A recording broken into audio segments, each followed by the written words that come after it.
The first YF-23, with Pratt Whitney engines, supercruised at Mach 1.43 on September 18, 1990, while the second, with General Electric engines, reached Mach 1.6 on November 29, 1990. By comparison, the YF-22 achieved Mach 1.58 in supercruise. During the late 1970s, a new generation of Soviet fighters and surface-to-air missiles, SAMs, prompted the US Air Force, USAF, to find a replacement for the F-15 Eagle air superiority fighter. For this reason, in 1986, the USAF awarded demonstration contracts to two competing industry teams, the Lockheed-Boeing General Dynamics, whose proposal was the YF-22A, and the Northrop McDonnell Douglas, whose proposal was the YF-23A, which would have competed one versus the other in the Advanced Tactical Fighter (ATF) program. The Northrop YF-23A was designed to meet USAF needs for survivability, ease of maintenance and supercruise. To satisfy the latter requirement, two different engines, the Pratt & Whitney YF-119 PW100 liters and the General Electric YF-120, were competing one versus the other two. Called augmented turbofans, these new engines would have allowed both the YF-22 and the YF-23 to fly supersonic without using the afterburner, resulting in fuel savings and increased combat radius and effectiveness.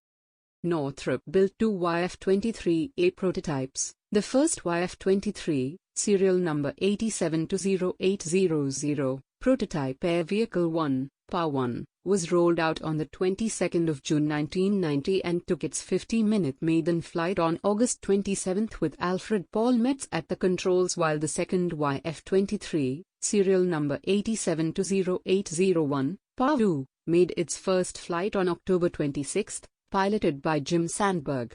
The first aircraft was painted charcoal gray and was unofficially nicknamed Spider and Black Widow II, the latter after the Northrop P-61 Black Widow of World War II because it featured a red hourglass marking resembling the marking on the underside of the Black Widow Spider before Northrop management had it removed.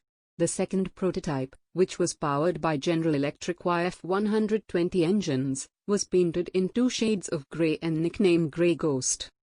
The YF-23 emphasized stealth characteristics. In fact, to lessen weight and increase stealth, Northrop decided against using thrust vectoring for aerodynamic control as was used on the Lockheed YF-22A.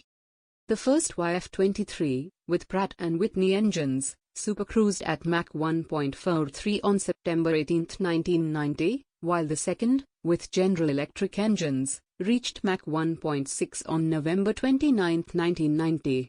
By comparison, the YF-22 achieved Mach 1.58 in supercruise.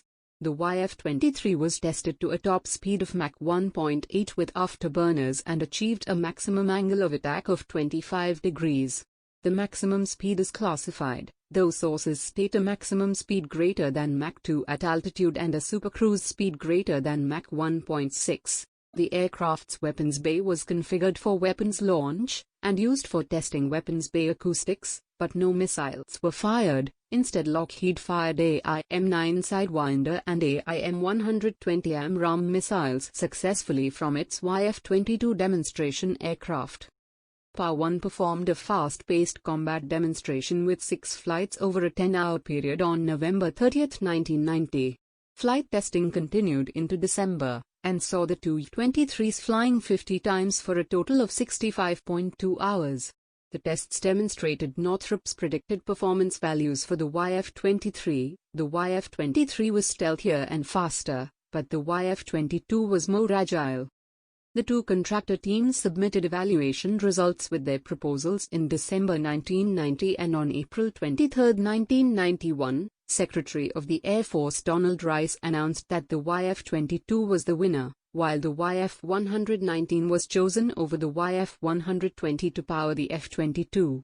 The Lockheed and Pratt & Whitney designs were rated higher on technical aspects, were considered lower risks, and were considered to have more effective program management. Following the competition, both Y-23s, without their engines, were transferred to NASA's Dryden Flight Research Center at Edwards AFB, California, where NASA planned to use one of the aircraft to study techniques for the calibration of predicted loads to measured flight results, but this did not take place. Both YF-23 airframes remained in storage until mid-1996, when the aircraft were transferred to museums. Noteworthy, in 2004, Northrop Grumman proposed a YF-23-based bomber to meet a USAF requirement for an interim bomber, for which the B-22 and B-1R were also competing.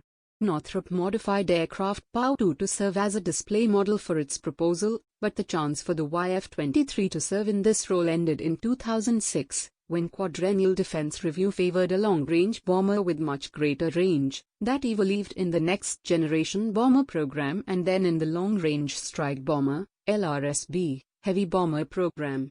Eventually the LRSB competition was won by Northrop Grumman with its B-21 Raider.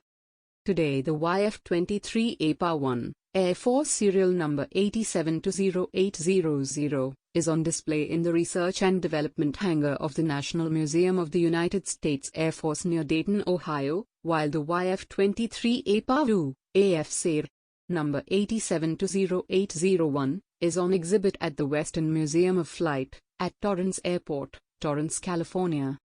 However, as explained by Air Force's monthly publication Stealth Operation Declassified, rumors persist that despite the two prototypes being retired, a classified strike variant of the YF-23 was developed to fulfill a role similar to that of the F-111. This article by Dario Leone originally appeared on the Aviation Geek Club in 2017.